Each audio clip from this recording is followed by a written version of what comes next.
Hey guys, it's Keeley, and today I'm going to be doing my April wrap-up. I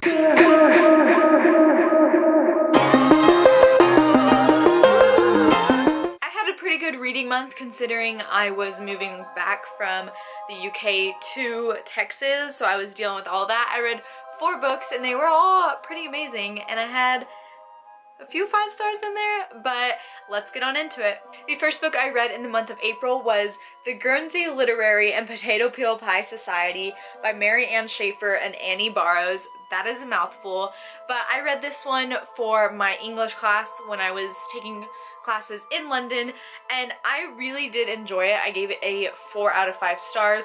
It follows this lady named Juliet who is an author, and she writes books, and she lives in London, and it is set in 1946, so right when everything with World War II is happening and kind of ending. And one day she gets this letter from this man from Guernsey, which is in the Channel Islands, and he said that he found a copy of a book she used to own and it had her address in it, so he decided to write her a letter and tell her how much he enjoyed the book, which is so cool. I just really love that. And so they start corresponding, and then she discovers that the Germans occupied Guernsey, and she started learning more about the German occupation. And during this time, she's having trouble trying to figure out what she's going to write about next, and then she decides, hey, why not take a trip to Guernsey and learn more about the German occupation and write a book about that. And so then it takes off from there. The first half I wasn't too big a fan of. Like, it was just kind of boring, you know, letters back and forth, getting to know someone. And then once she goes to Guernsey, it takes off from there, and you learn more about the war, and it's so interesting, and you fall in love with so many of the characters. There's this one character you never actually meet, but she becomes one of your favorites. And so this book is told in letters because they are writing letters back and forth, and it is a long name, and that's because it says the Guernsey Literary and Potato Peel Pie Society, because in Guernsey there's a group, and that is their book club group. So this is basically a book for book lovers, so that's really cool. Yeah, like I said, 4 out of 5 stars. I really enjoyed it. The next book I read was The Martian by Andy Weir, and I really did enjoy this book. I gave it 4 out of 5 stars. Personally, I think I might have enjoyed the movie a little bit more, just because some of the science things can like tend to go over my head. It wasn't too overwhelming though, but some of the things I would just kind of be like, okay, I have no idea what you're talking about. But I'm really glad I had seen the movie before I read this, because it helped me picture it better, especially when they were talking about all the science things. But if you haven't heard of this, it follows this man named Mark Watney, who is on a mission to Mars. I was gonna say trip to Mars. He's just going on vacation, you know. But he is on a mission to Mars, and something happens, and his crew thinks that he dies, so they left him behind. But turns out he didn't die, so he has to figure out a way to survive on Mars. And it's pretty intense, because like no one's ever done that, and obviously it's fiction, but like it was really interesting how, I don't know, it just seemed like it was possible. And the author is actually a scientist or something. I don't know, but he's like really smart. And so I thought this was cool. If you haven't read it, definitely read it. If you haven't seen the movie, definitely do that. So good. Matt Damon, you know. The next book I read was my favorite book of the month, and that is Heir of Fire by Sarah J Maas, and I definitely gave this one 5 out of 5 stars. It has been my favorite in the series so far. I really loved it. After Crown of Midnight, I was actually really nervous about going into this book, because I knew, hearing from people, that you meet new people and it kind of takes a different turn than, like, I don't know, the first book made it seem like it was going, but I loved it so much. Okay, we're introduced to a few new characters in here. We follow, obviously, Selena. That stuff's going down. But we also meet a guy named Rowan. And at first, I hated Rowan. I did not like him at all. I was like, how do people like him? Did not like him. But by the end of the book, I actually really liked him. And I was like, I'm excited to see where this character's going.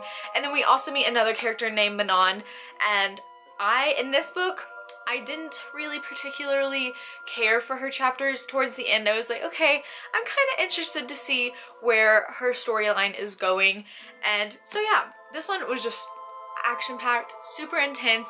I'm not gonna say what it's about because it is the 3rd book in the series, but just know that I really loved it, and it's my favorite so far, and I can't wait for the rest of the series. This next book I read was When Breath Becomes Air by Paul Kalanithi, and this is a memoir written by Paul, and he is a really amazing neurosurgeon and is like kind of at the top of his game, and then one day he finds out that he has terminal cancer. And so it's just his journey from becoming the doctor to the patient, and it is so sad. Okay, I like cried multiple times. I'm pretty sure I cried like on page 2 or something, but it's not too long. He actually apparently didn't finish it before he passed away, and that's not a spoiler because like it says like in the synopsis that he passes away, but the way that it ended was just so emotional, and I just really loved it. And this, like, I would have loved to meet Paul. He just seemed like a really amazing guy, and I love memoirs, so if you have any memoir recommendations, definitely hit me up with those. But I give this one 5 out of 5 stars. I really enjoyed it and thought it was a great memoir. Now for movies I watched this month, I watched 4 movies, and oh my goodness, I discovered some of my favorite movies of all time now. Like, I cannot stop watching them. I just they're so good. They're so good. Okay, these first 3 movies I actually watched on the plane back from London, so I had a lot of time to watch some movies. The first one I watched is Hacksaw Ridge, and guys, this is probably in my top 3 favorite movies of all time. I absolutely love it. I love war movies, and this is set in World War II, I believe, and Andrew Garfield is the main guy, and it's based on a true story about this man who has super religious beliefs about not touching a weapon or like carrying a weapon of any kind, which causes some drama. But he goes into the army and is like, I'm not touching a weapon, and he ends up saving 75 men in one day. Like, oh my gosh, this is that kind of movie where you just like come out of it and you feel so inspired, you feel like a better person.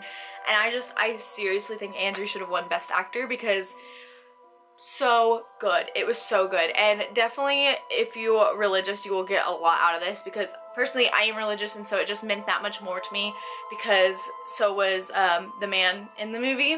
And then also this war movie, they don't say the F word, which I appreciate very much, but I just loved it so much. Definitely please check it out. It is amazing. The next movie I watched this month was La La Land.